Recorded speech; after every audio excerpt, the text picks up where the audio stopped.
गरीब लड़का और भगवान बुद्ध। एक इतना गरीब लड़का था कि वह हर रोज खाने के लिए भटकता था और कहीं न कहीं से खाना इकट्ठा करता था, पर हर रोज उसका खाना गायब हो जाता था। एक दिन उसे पता चला कि एक चूहा उसका खाना चुराता है, तो उसने उस चूहे को पकड़ा और उससे पूछा कि तुझे पता है, मैं इतना गरीब हूँ फिर भी तू मेरा खाना चुराता है। अगर तुम्हें चुराना ही है तो किसी अमीर का क्यों नहीं चुराता। तो वह चूहा बोला कि तेरी किस्मत में कुछ ही चीज़ें लिखी हैं, वही मिलेगा। भले तू कितनी ही कोशिश कर ले, भले ही तू कितना भी इकट्ठा कर ले, उसे अपने पास नहीं रख सकता। यह जानकर लड़का बहुत शौक में हुआ कि ऐसा कैसे हो सकता है। तो चूहे ने कहा कि अगर तुझे जानना ही है कि तेरी किस्मत में क्या लिखा है, तो भगवान बुद्ध के पास जाना पड़ेगा। वही तुम्हें बता सकते हैं कि तुम्हारी किस्मत में क्या है। इसलिए वह लड़का भगवान बुद्ध से मिलने के लिए निकल पड़ा। चलते चलते बहुत रात हो गई थी, इसलिए रास्ते में उसने एक हवेली देखी और उस घरवाले से एक रात में रहने के लिए इजाज़त मांगी।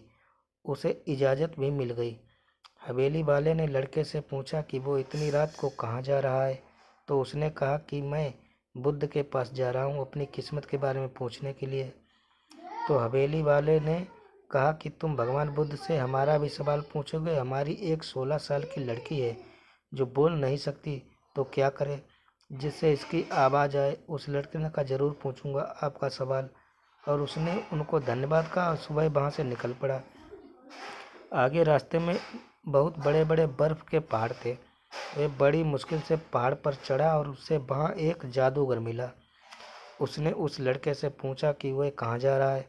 तो उसने कहा कि भगवान बुद्ध के पास जा रहा हूँ अपनी किस्मत के बारे में पूछने के लिए। तो जादूगर ने कहा कि क्या तुम भगवान बुद्ध से मेरा यह सवाल पूछोगे।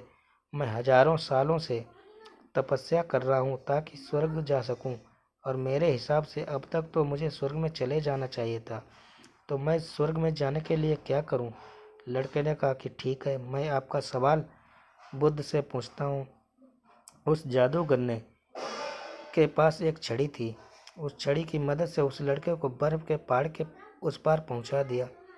जब वह आगे बढ़ा तो उसके सामने बहुत बड़ी चुनौती थी। वहाँ बहुत बड़ी नदी थी जो वह खुद नदी पार कर सकता था। तभी उसकी मुलाकात विशालकाय कछुए से हुई। कछुआ उसे लेकर जाने के लिए तैयार हो गया। फिर कछुए ने भी उसे वही सवाल पूछा, तुम कहाँ जा रहे हो। तो उसने जो सब बताया जो तो कछुए ने भी एक सवाल पूछने के लिए कहा, मैं 500 सालों से ड्रैगर बनने की कोशिश कर रहा हूँ पर अभी तक नहीं बन पाया, तो मैं ऐसा क्या करूँ जिससे मैं ड्रैगर बन जाऊँ। लड़के ने कहा मैं आपका सवाल ज़रूर पूछूंगा। कछुए ने लड़के को अपनी पीठ पर बिठाया और नदी के उस पार पहुँचाया। आखिरकार लड़का भगवान बुद्ध के पास पहुँच गया। वहाँ बहुत सारे लोग थे। बुद्ध ने कहा एक व्यक्ति के केवल 3 सवालों के जवाब दूंगा। लड़का एकदम शॉक हो गया क्योंकि उसे तो 4 सवाल पूछने थे। वह सोचने लगा कि उसे कौन से 3 सवाल पूछने चाहिए। उसने कछुए के बारे में सोचा कि कछुआ 500 सालों से ड्रैगन बनने की कोशिश कर रहा है और जादूगर 1000 सालों से स्वर्ग जाने के लिए तपस्या कर रहा है, और वह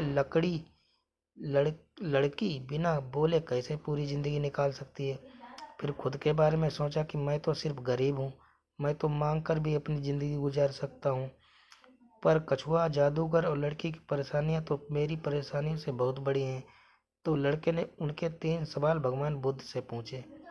बुद्ध ने जवाब दिया कि कछुआ 500 सालों से ड्रैगन बनने की कोशिश कर रहा है पर अपने कवच को छोड़ने के लिए तैयार नहीं है।